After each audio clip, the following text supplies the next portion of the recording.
স্বাগতম rainbow art and drawing চ্যানেলে। আজকে আমি দেখাবো যে সুন্দর দৃশ্যটি দেখছেন এটা কিভাবে সহজেই আঁকা যায়।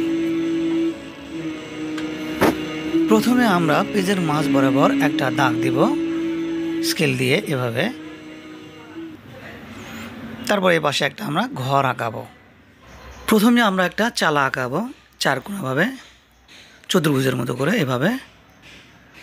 সামনে এটা ত্রিভুজের মতো বানাবো। এটা ছোট, এটা বড়, এটা ছোট, এটা মিলাই দেব। হয়ে গেল সুন্দর একটি ঘর। এটা ডবল করে দিব।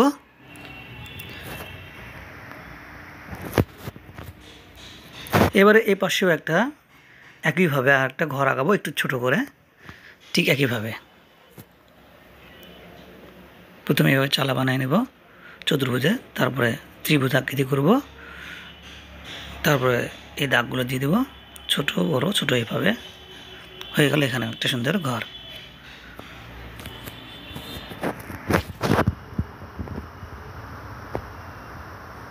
এবারে একটা গাছ আঁকাবো এখানে ঠিক এইভাবে, এই সিম্পল এভাবে একটা গাছ আঁকাই নেব। ঠিক একইভাবে এই পাশে একটা বড় করে একটু গাছ আঁকবো, যেহেতু ঘরটাও বড় গাছটা একটু বড় দিলে আরো ভালো লাগবে। ঠিক এইভাবে ভিতরের দাগটা আমি মিশিয়ে দেবো বলে। এবার সোজা একটা স্কেলে দাগ দিব একটু ফাঁক রেখে, ঠিক এভাবে। এখন আমরা একটা নদী বানাবো ঠিক এভাবে সোজা দিকে। ঠিক এ পাশেও একইভাবে এভাবে একটা নদী বানাই দেব। এটা ডবল করে দেবো পার, তাহলে ভালো লাগবে। ঠিক এভাবে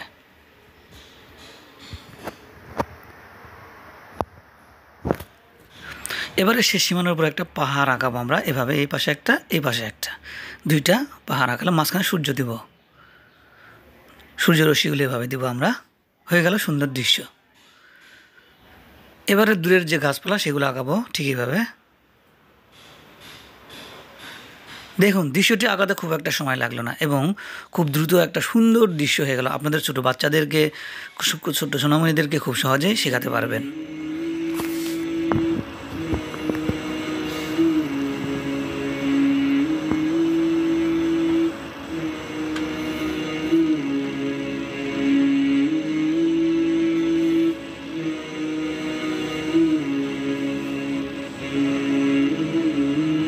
পাহাড়ের মাঝে এভাবে আমরা দাগ দিব, তাহলে পাহাড়টা আর স্পষ্ট বোঝা যাবে, ভালো লাগবে দেখতে। হয়ে গেল সুন্দর একটি দৃশ্য। ভিডিওটি ভালো লাগলে অবশ্যই চ্যানেলটি সাবস্ক্রাইব করবেন এবং বেল বাটনটি প্রেস করবেন অন্য ভিডিও পাওয়ার জন্য। ধন্যবাদ সবাইকে।